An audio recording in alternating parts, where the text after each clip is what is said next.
My name's Adam Manaka and I'm the Financial Controller for Hi-Tech Oils. With our national capacity, we can now service Australian companies nationwide. Of late, we have now expanded into the New Zealand market. Here at Hi-Tech Oils, we receive premium base oils and premium additive packs.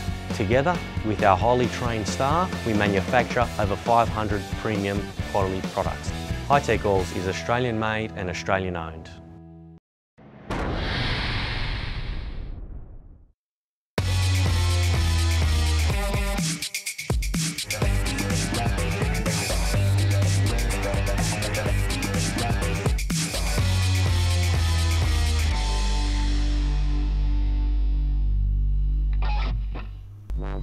Hello and welcome to the fourth of 8 rounds in the 2018 FIM Maxxis Enduro World Championship. After a nice break following our Iberian doubleheader, the championship now heading to unfamiliar territory as Estonia hosts a round of the World Championship for the very first time. This is also the first time in EnduroGP history that a round of the championship is being held in and around the capital city, Tallinn, the home of Skype, among other things, a stunning city with its medieval centre totally deserving its status as a UNESCO World Heritage Site, although the riders and teams have been slightly too busy to notice that during an action-packed weekend.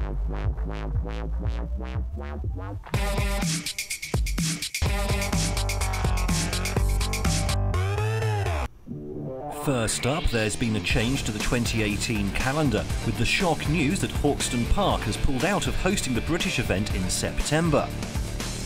However, some quick work from the FIM and the French Federation of Motorcycling quickly found a replacement. The championship will now return to France for the first time in 2 years, in conjunction with the Motor Club of Mazenay, just north of Marseille. The new event will see our EnduroGP stars ride alongside hundreds of local enthusiasts at the Endurance of Methamis on the 22nd and 23rd of September.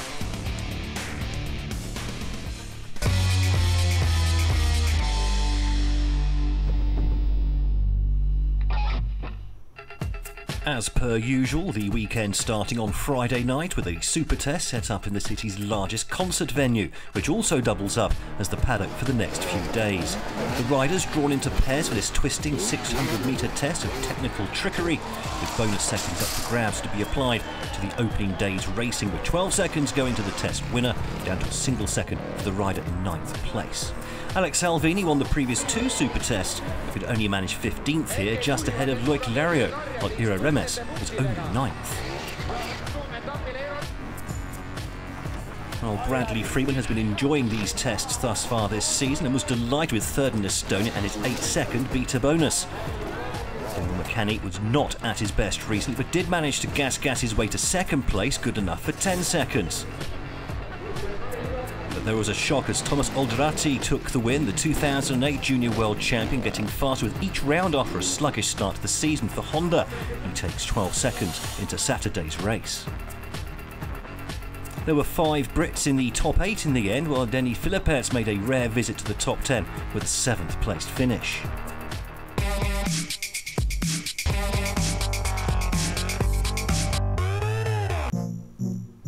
Now it's time to take a close look at one of the great enduro teams, Sherco, with factories in both Spain and Italy. It's a family-run team with a cosy atmosphere. Let's meet the team's manager and find out exactly what makes his team tick. Hello everybody, I'm Fabrizio Tallinn from team Sherco CH Racing. The Sherco company, as you know, is a French company owned by a really passionate family that they are doing really the best in the off-road sport. We are competing in enduro, we are competing in extreme, we are competing in the rally, so they are doing a good job for all our sport.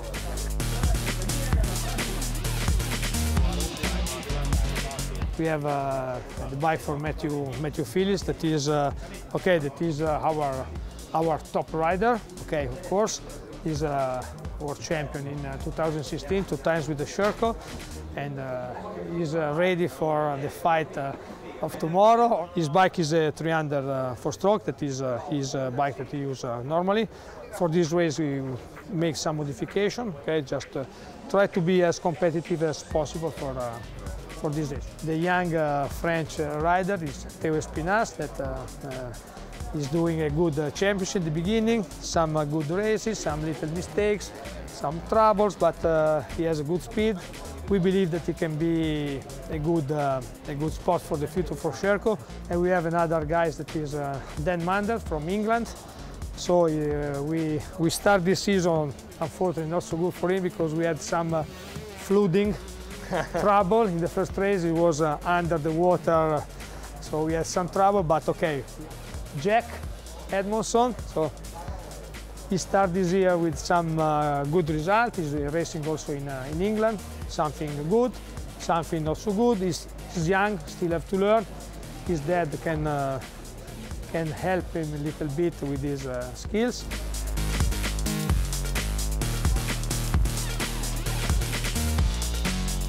We always been also with with the squad and with Kajiva before. Our spirit was also like a family, let's say, family team. Okay, this is our goal because it's okay. I'm lucky to have almost for many years the same mechanics, same people, same mechanics that are also friends. So we build a little bit this system. This year we try with the young, some young, little bit the philosophy is this, and we see with always with the Sherco owners, with Mark and Thomas, he's always talking about what we do what we will do in the future, but it's an interesting project. Young boys, French, in this case French guys, try to improve these guys. Then when there is a good rider, maybe after can come up to let's say official team, but is like Espinas last year was in academy, this year is with us, but it doesn't change. He's try to grow up some talents. This is the issue, and hopefully these talents become a world championship in the future. And I hope the future is brilliant for our enduro. This is the point now. So Phillips leaves on his mission to turn a miserable season around, while his teammates look to continue their fine progress through the youth and junior ranks.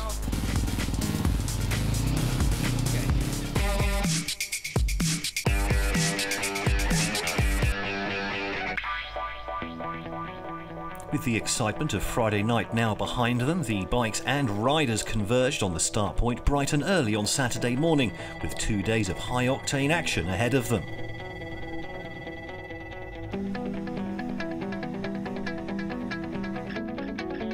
The weather a balmy 21 degrees with clear blue skies. The track, a 55-kilometre loop on the outskirts of the capital. The riders due to take in that lap the best part of 4 times during the Saturday and take around 7 hours to get through it all.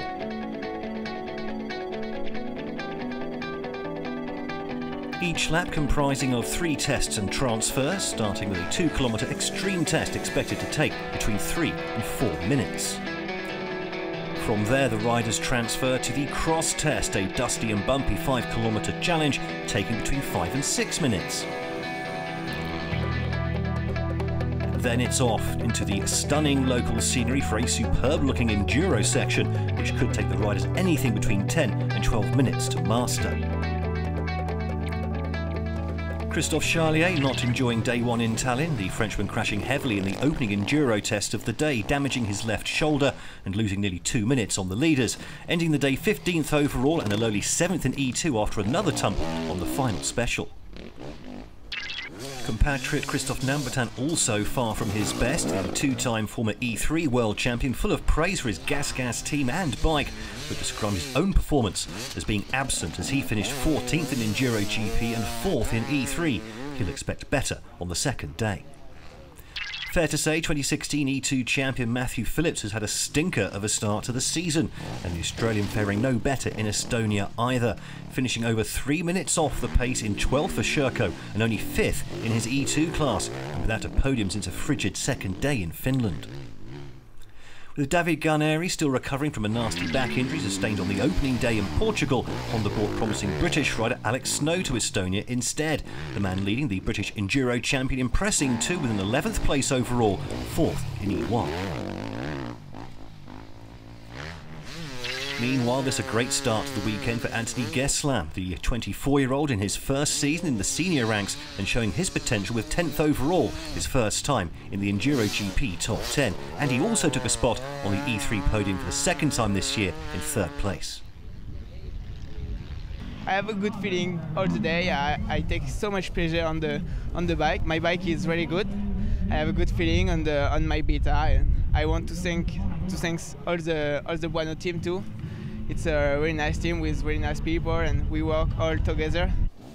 Gas rider Antoine Basset has been a model of consistency since the opening round in Finland. 9th in EnduroGP here, making it a 4th consecutive 3rd place in E1, although the Frenchman did lose ground on the class leaders.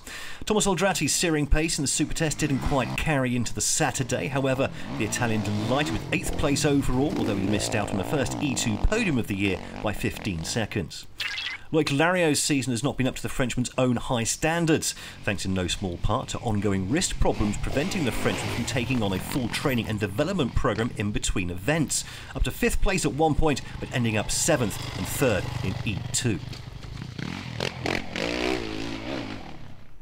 Daniel McCanny, another not to bring his Super Test pace into the Saturday, not helped by the news that close family friend Dan Keane sadly passed away following a practice crash for last week's Isle of Man TT on the infamous Snaefell mountain course.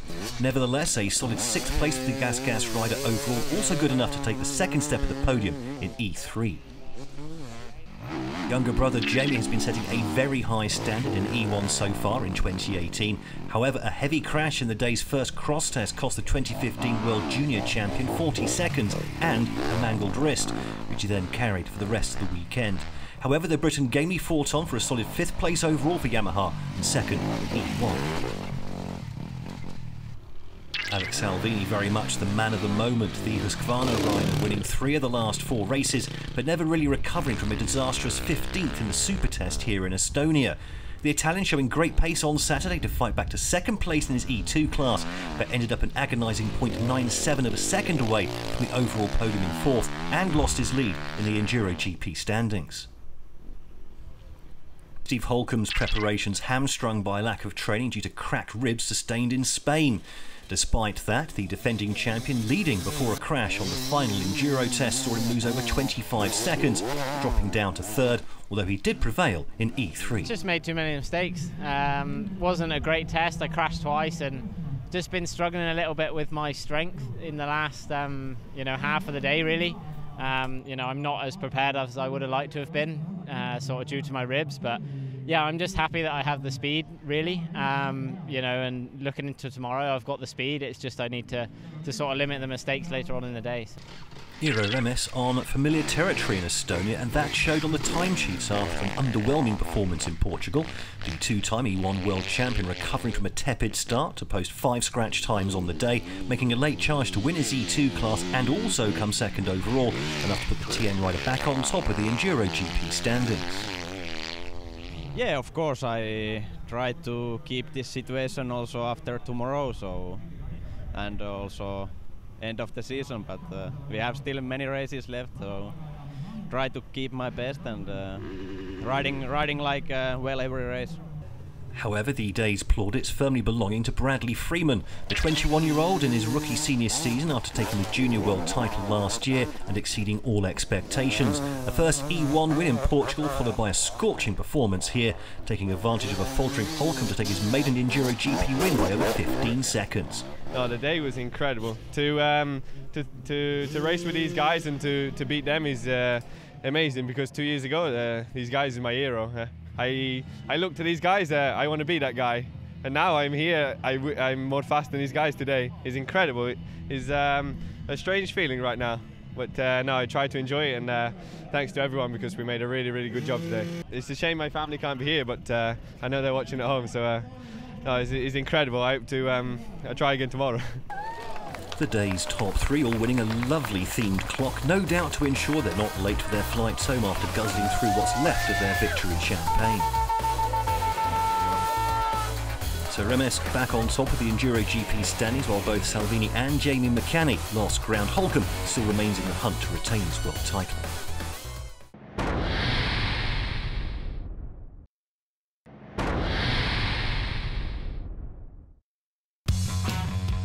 One of the rather quaint customs in enduro racing sees the riders themselves changing their own tyres. Here's Gas star Christophe Nambertin to show us how it's done. First, jam those tyre levers between the wall and rim to loosen the tyre. Then flip the wheel over on its stand and lever the tyre completely away from the rim, taking care not to damage the rim or loose housed inside, as you may want to use it again. Next, get your mechanic to stuff the tube of mousse into the new tyre while chatting with the cameraman. Careful if the mousse is hot though, as it will expand, making it much harder to get back onto the rim.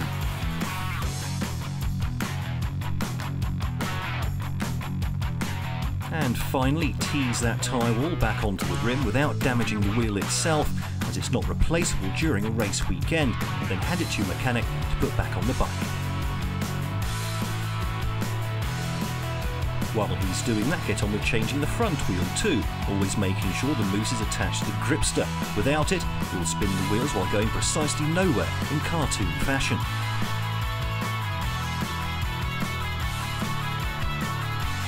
All done and dusted in around 5 minutes. It's easy when you know how, have all the tools at hand, and have a friendly mechanic to help out.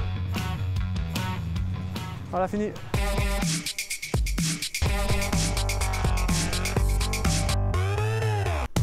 Now to the junior section, where TM's Andrea Verona remains a distant second in the standings, consistent but not spectacular on his way to third place on day one. Standings leader Mattia Cavallo lost nearly 3 minutes with a crash on Friday's super test, but came back strongly to almost snatch the win for Beta a day later. Meanwhile, there was a major breakthrough for Théophile Espinas, the French Sherco rider recovering from a dreadful opening 2 tests, setting 4 scratch times out of 10 to take his first junior win at this level. Yeah, it's great. I've waited a long time for this. My first year in the World Championship. A beautiful victory like that. I fought right to the end. I have nothing really to say, and I'll try and do the same tomorrow. Well, Espinas unable to quite replicate that form on the Sunday, seeming to tire in the afternoon as he faded to a rather distant third place, nearly a whole minute behind the day's winner, though he is now up to 4th in the Junior Championship standings. David Sorica improved from an error strewn 5th place on Saturday to take 2nd on Sunday, albeit 48 seconds behind the day's winner. That despite 3 scratch times in the last 5 tests on his TN. But nobody could live with the searing pace of Mattia Cavallo. The Italian fastest on the opening 4 stages and never looking back, taking the victory to move 25 points clear of Verona at the top of the standings. I race race by race and day by day. Every day, as you can see, I can make a disaster like Friday night. But I try to every time to fix all and try to go through to looking forward for what can happen. So yeah, of course I'm racing for the title. Like I think more rider there. So I continue to push and look what happens. To the youths, and Matthew Van Overlen created a real stir in Friday's super test. The Belgian 3rd overall, just 3 seconds off Oldrati's winning time, though the Sherco rider could only manage 4th and 5th in the youth class over the 2 days. The class of the youth field undoubtedly Rui Barbosa. It was Kvana Man winning both races in Estonia to move into an 8-point lead over Van Overlen at the top of the standings, and despite the Chilean crashing heavily on Sunday. I am very happy for this victory because I trained a lot, and thanks for my team, thank my family, because this victory is for them.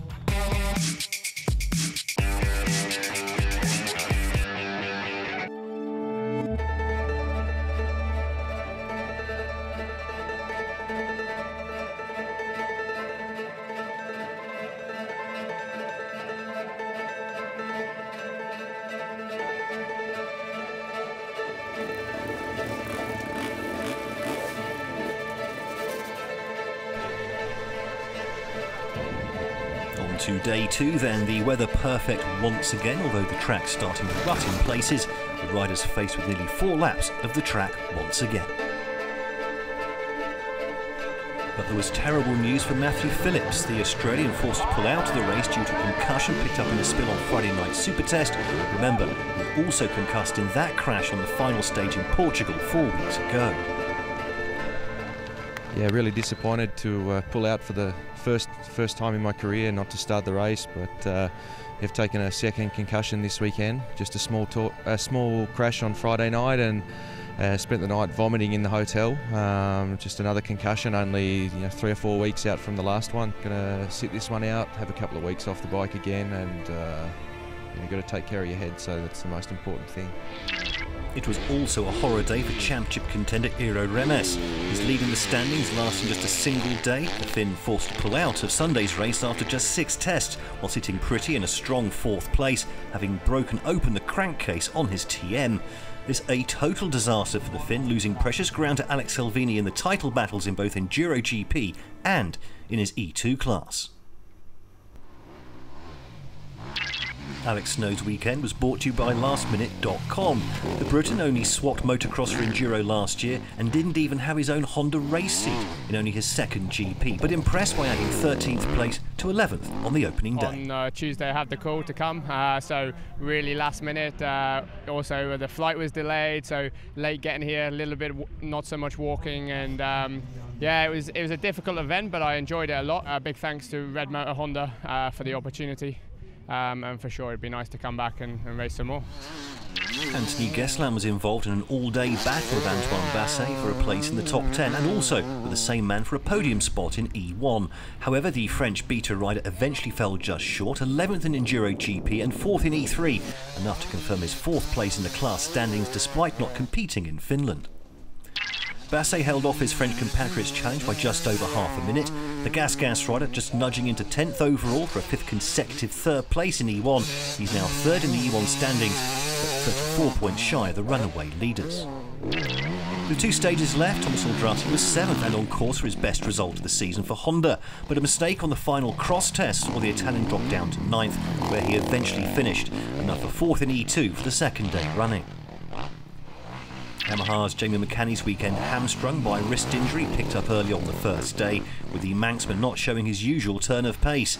The E1 leader in 6th until a sloppy final test saw him drop down to 8th overall, but still finished 2nd in class.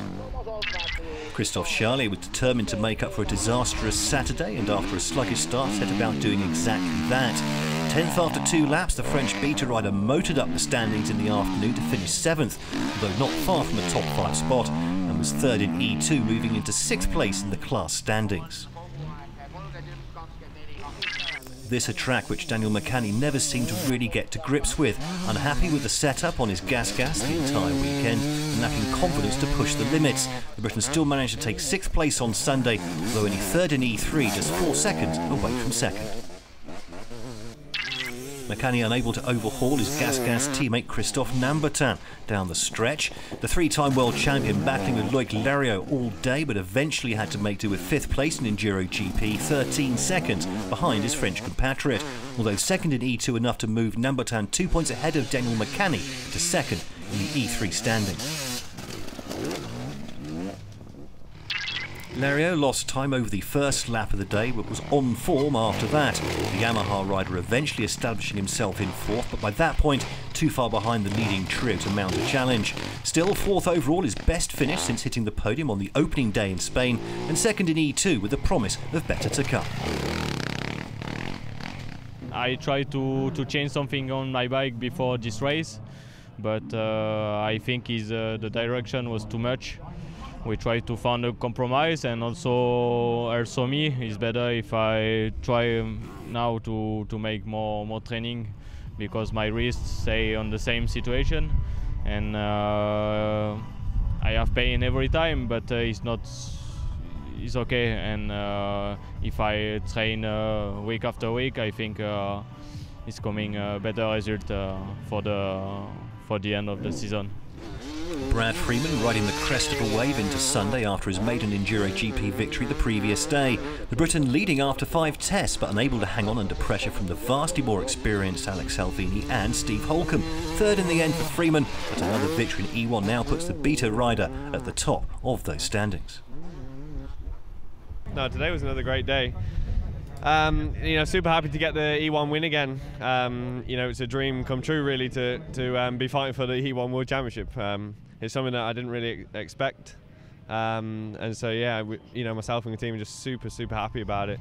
also in the overall, you know, I'm like, today I was so close, you know, it's just a little bit disappointed, you know. No, I'm just really enjoying the racing at the minute, and it's just, I don't know, making me want to come back for more. Holcomb making light of his own fitness problems here in Estonia, third on the opening day after a scruffy finish, but managing to retain his focus throughout on Sunday. Never worse than fifth on any test, and overhauling Freeman in the afternoon to move into second place in EnduroGP and take a fourth win out of 5 in E3, where his beater dominates the standings. Alex Salvini's Husqvarna, the hottest property in Enduro right now. The Italian looking more and more like winning his first world title since 2013 after a lacklustre last couple of years, especially after claiming his 4th overall victory out of the last 6 races, moving into the lead on the 6th stage of the day, never to be headed, enough to move back into the overall lead in the standings. Today we ride really on the edge all day long, and we had a huge fight until the end, and I'm so happy to get the overall and the class as well. It's been a really good weekend for me, and get the, keep the gold plate on my bike for the Italian round, and also I implement the leadership in A2, so perfect weekend. Another stunning ride for Salvini then, showing that his greater experience can still be key against the British young guns chasing his exhaust pipe. Lario nearly smiled after his 4th place, his best finish since the opening day in Spain, while Jamie McCanny definitely not smiling after his worst result since Finland. So Salvini leads as he arrived in the championship lead. However, defending champion Holcomb now is closest challenger to 6 points behind. Remes's challenge faltering after Sunday's DNF. So that's your lot from Tallinn, and a thrilling first ever visit to Estonia for the 2018 FIM Maxis Enduro World Championship.